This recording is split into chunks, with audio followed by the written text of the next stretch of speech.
কারা পাইছে এগুলো? ইউরোপিয়ান আর্কিওলজিস্ট, অনেক দেশের আর্কিওলজিস্ট, থার্ড পার্টি। আমরা ইজিপশিয়ানরা না, থার্ড পার্টি আর্কিওলজিস্ট এগুলো প্রমাণ পেয়েছি। তো এখন মোটামুটি অনেক কিছু আমরা জানি, এটা কনফার্ম, এটা ইজিপশিয়ানরা বানাইছে। কোনো এলিয়েন ফিলিয়েনকে আসলে ইজিপশিয়ানরা বানাইছে। আর এখন ইজিপশিয়ানরা we are proud. I am half Egyptian now, I am proud of this pyramid, I am part of this.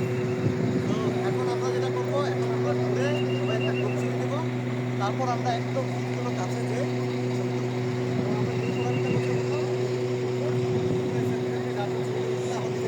যারা তারা ঘুরে দেবে, যারা ঢুকবে ওরা আমার কাছ থেকে নিয়ে আসবে। বাকিটা ইঞ্জিনিয়ার মানে আগে অঙ্কে এত আগে অঙ্কে ওরা এত ভালো ছিল, এখন এত দুর্বল কেন এটার মধ্যে অ্যান্সার নেই আমার কাছে। ঠিক আছে, এখন একটু দুর্বল অঙ্ক। আর আগে অঙ্কে খুবই ভালো ছিল, কারণ তুমি 23 লক্ষ কাঠের সাথে লিখেছে মানে ম্যান্ডেট। আচ্ছা, এটার ধারণা করা হয় এটা 20 বছরের মতো সময় লেগেছে ধারণা করা হয়, এবং 20 থেকে 30,000 মানুষ কাজ করেছে। আবার কেউ ভোকেশনালি কাজ করতো, যেমন তাদের কৃষিকাজ ছিল, কৃষিকাজ যখন সিজন থাকতো না তখন আবার একটা পার্ট টাইম কাজ করতে আসতো, কাজ করে আবার চলে যেত।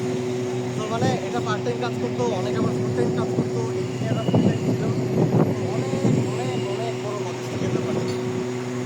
এটা মানে বলে শেষ করার মতো না। আর এই যে ও যে মানে যে এন্ট্রান্সের কথা বলবো, হ্যাঁ, এটা কেন ডেঞ্জারাস জানেন? এটা ডেঞ্জারাস হচ্ছে আগে পিরামিডের ভিতরে তো স্বর্ণ গহনা থাকতো ফেরাউনের নাম, এবং এই স্বর্ণ গহনাগুলো কিন্তু চুরি হয়ে যেত। এখন 5,000 বছর 4,500 বছর আগে করাপশন, এখন তো করাপশন আছে, 4,500 বছর আগে করাপশন করতো। যারা কাজ করতো ভিতরে ডিজাইন করতো, তারপরে সেগুলো করতো, এরা এগুলো চোর ছিল। এরা কি করতো, বাইরে ডাকাত দলের সাথে ইয়া থাকতো।